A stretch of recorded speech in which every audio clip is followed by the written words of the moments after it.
December 3, 2023 నాడు నా ఎన్నికల ఫలితాల రోజు కూడా నేనంతా ఆందోళనగా లేను. ఏది జరిగేది ఉంటే అది జరుగుతుందని. కానీ మీ నియామకాల విషయంలో అంతకంటే ఎక్కువ ఆందోళనతోని, ఏకాగ్రతతోని మీ భవిష్యత్తు కోసం కొట్లాడినా. మీ భవిష్యత్తే మన భవిష్యత్తు, మన భవిష్యత్తే మన తెలంగాణ భవిష్యత్తు. రాబోయే రోజుల్లో తెలంగాణ రాష్ట్రం దేశానికి ఒక తెలంగాణ మోడల్ కావాలి అంటే ఆ తెలంగాణ మోడల్ మీరే. అందుకే ఎవరు ఎన్ని కుట్రలు చేసినా, ఎన్ని కేసులు వేసినా, ఎన్ని రకాలుగా తప్పుడు ప్రచారం చేసినా వాటన్నిటిని కూడా ఓపికగా దిగమింగుకున్నాం.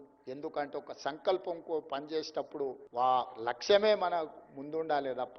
అర్జునుడు చేప కన్ను అందరికీ చాలా కనిపించినాయి, ఒక అర్జునుడికి మాత్రమే చేప కన్ను కనిపించింది, దానికి కొట్టగలిగాడు. నాకు కూడా మీ భవిష్యత్తు మీ తల్లిదండ్రుల కళ్ళల్లో ఆనందం చూడాలని గూడాలలో మారుమూల పల్లెలో ఉపాధి హామీ కూలికి పోయి రూపాయి కూడబెట్టి కోచింగ్ సెంటర్లలో మిమ్మల్ని చదివించారు.